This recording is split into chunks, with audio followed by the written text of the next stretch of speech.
दिनैसिम नैबेजों गावनि प्रडाक्सन मोनथाम ओंखारबाय जेरै अख्रांनि हाथरखि सायखं गोसोआ बोराया नैबे आदा मिनिटल स्ट'रि स्क्रिप्ट आरो फिल्म मोनसे दिहुननो गोबां रां खरसा जायो जों प्रडिउसारफ्रा जेनेबा मालाबा मोनफिनोबो मालाबा मोनफिनाबो अब्लाबो जों कालसारनिखौ बर' हारिनि जेनेबा सावथुन कालसारखौ जों मोजां मोनो हिसाबै जेनेबा गोबां रां खरसा जाब्लाबो जेनेबा दिहुनो जे माबा मोनसे मेसेज होनो हागोन ओमफ्राय जे माबा मोनसे बर' हारि माबा मोनसे लाबोनो हागोन नामा बै हिसाबै बानायबाय थानाय जायो रां हिसाबै जोंहा बारा जेनेबा बिदि जेनेबा बांद्राय थिंकिं जेनेबा गाज्रि साननाय गैया मोनबाबो मोनाबाबो मोनफिननाय खोथा थायो नालाय बर' मार्केटआ ओरैनो जोंना फिसाखा बे हिसाबै हारिमुखौ फोथांना लाखिनो थाखाय बिदिनो आरो जेनेबा बेसेबांसो रां बाजेटजों बे फिल्मखौ बेयावथ' फार्स्ट टु इन्डिंसिम गोबां खरसा थायो नालाय मथा मथि बेयाव 30+ खरसा जादों आरो जेनेबा टटेलि दा बेखौ दिरुनफिननाया माबायदि गोरलै राहा जागोन बायदि दिरुननायाथ' दा जेनेबा जोंना मा जायो बर'नि होनना बुङोब्लाथ' सेप्तेम्बरनिफ्राय आं 1आव रिलिज जागोन जोंना बर'नि होनब्लाथ' डाइरेक्टलि जेनेबा सिनेमा हल जायो दुर्गा फुजा लोखि फुजायाव देखायो बेफोरबायदिनो श' जायो बेखौ जों मार्केटआव हगारना होयो बयनो बाखि जों जेनेबा गुबुन हलफोराव दिन्थिनोबो नाजागोन बैफोरजोंबो माखासे जेनेबा कालेकसनफोरखौ लाबोफिनगोन नाजायो आरो जों माने रायजोखौ खावलायगोन रायजो राजाखौ बेखौ खावलायगोन जिथुनाखि जोंना आदा मेडेला सिगाङाव बुंगासिनो माखासे खोथाखौ जे बे सावथुनखौ बयबो नायथों नाय मानो होनबा बेयाव निस्सय गोसोआ बोराया जेनेबा मानसिया बोरायब्लाबो देहा सोलेरा बोरायब्लाबो गोसोआ बोराया नङा होमबा थिग बेबायदिनो जेनेबा माबा मोनसे मेसेज दं गोसोआ बोराया मुङानो माने एसे मिनिङानो बेलेग जाखायो नालाय बै हिसाबै रायजो राजाफोरखौ बयखौबो नायनो थाखाय खावलायबाय नायनानै जे कमेन्ट होदो जे माबायदि जादों मुभिया जेनेबा मिनिङा बेरदोंना बेराखै कमेन्टखौ होलायदो बयखौ नायनो थाखाय खावलायनाय जाबाय आरो नाथाय गोसोआ बोराया होननानै मुंखौ खोनानाय लोगो लोगो आलादा मोनसे माबाजों लानो हागौ सुबुंनि समाजा बे मानसिनि खोथा जेनेबा गुबुनानो गुबुन साननो हागौ सोरबा बेखौ लानानै मोजांबो साननो हागौ सोरबा गाज्रिबो साननो हागौ जिथुनाखि राइटाराथ' मोजां सानासो लिरदो जेनेबा जों मोनसे मुभि दिहुनायावथ' बहुद सिन्था खालामनासो दिहुन नालाय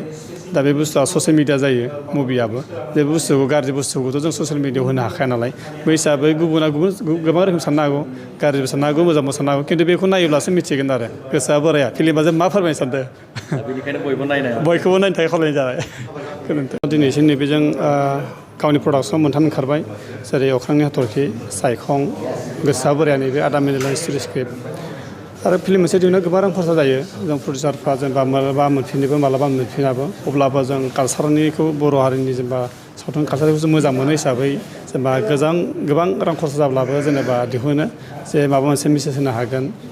ओमफ्राय जे माबा मोनसे बर' हारि माबा मोनसे लाबोनो हागोन नामा बै हिसाबै बानायबाय थानाय जायो रां हिसाबै जोंहा बारा जेनेबा बिदि जेनेबा बांद्राय थिंकिं जेनेबा गाज्रि साननाय गैया मोनबाबो मोनाबाबो मोनफिननाय खोथा थायो नालाय बर' मार्केटआ ओरैनो जोंना फिसाखा बे हिसाबै हारिमुखौ फोथांना लाखिनो थाखाय बिदिनो आरो जेनेबा बेसेबांसो रां बाजेटजों बे फिल्मखौ बेयावथ' फार्स्ट टु इन्डिंसिम गोबां खरसा थायो नालाय मथा मथि बेयाव 30+ खरसा जादों आरो जेनेबा टटेलि दा बेखौ दिरुनफिननाया माबायदि गोरलै राहा जागोन बायदि दिरुननायाथ' दा जेनेबा जोंना मा जायो बर'नि होनना बुङोब्लाथ' सेप्तेम्बरनिफ्राय आं 1आव रिलिज जागोन जोंना बर'नि होनब्लाथ' डाइरेक्टलि जेनेबा सिनेमा हल जायो दुर्गा फुजा लोखि फुजायाव देखायो बेफोरबायदिनो श' जायो बेखौ जों मार्केटआव हगारना होयो बयनो बाखि जों जेनेबा गुबुन हलफोराव दिन्थिनोबो नाजागोन बैफोरजोंबो माखासे जेनेबा कालेकसनफोरखौ लाबोफिनगोन नाजायो आरो जों माने रायजोखौ खावलायगोन रायजो राजाखौ बेखौ खावलायगोन जिथुनाखि जोंना आदा मेडेला सिगाङाव बुंगासिनो माखासे खोथाखौ जे बे सावथुनखौ बयबो नायथों नाय मानो होनबा बेयाव निस्सय गोसोआ बोराया जेनेबा मानसिया बोरायब्लाबो देहा सोलेरा बोरायब्लाबो गोसोआ बोराया नङा होमबा थिग बेबायदिनो जेनेबा माबा मोनसे मेसेज दं गोसोआ बोराया मुङानो माने एसे मिनिङानो बेलेग जाखायो नालाय बै हिसाबै रायजो राजाफोरखौ बयखौबो नायनो थाखाय खावलायबाय नायनानै जे कमेन्ट होदो जे माबायदि जादों मुभिया जेनेबा मिनिङा बेरदोंना बेराखै कमेन्टखौ होलायदो बयखौ नायनो थाखाय खावलायनाय जाबाय आरो नाथाय गोसोआ बोराया होननानै मुंखौ खोनानाय लोगो लोगो आलादा मोनसे माबाजों लानो हागौ सुबुंनि समाजा बे मानसिनि खोथा जेनेबा गुबुनानो गुबुन साननो हागौ सोरबा बेखौ लानानै मोजांबो साननो हागौ सोरबा गाज्रिबो साननो हागौ जिथुनाखि राइटाराथ' मोजां सानासो लिरदो जेनेबा जों मोनसे मुभि दिहुनायावथ' बहुद सिन्था खालामनासो दिहुन नालाय दा बे बुस्थुआ ससियेल मिडिया जायो मुभियाबो बे बुस्थुखौ गाज्रि बुस्थुखौथ' जों ससियेल मिडियायाव होनो हाखाया नालाय बै हिसाबै गुबुना गोबां रोखोम साननो हागौ गाज्रिबो साननो हागौ मोजांबो साननो हागौ खिन्थु बेखौ नायोब्लासो मिथिगोन आरो गोसोआ बोराया फिल्मआ जों मा फोरमायनो सानदों बेनिखायनो बयखौबो नायनो थाखाय खावलायनाय जाबाय गोजोन्थों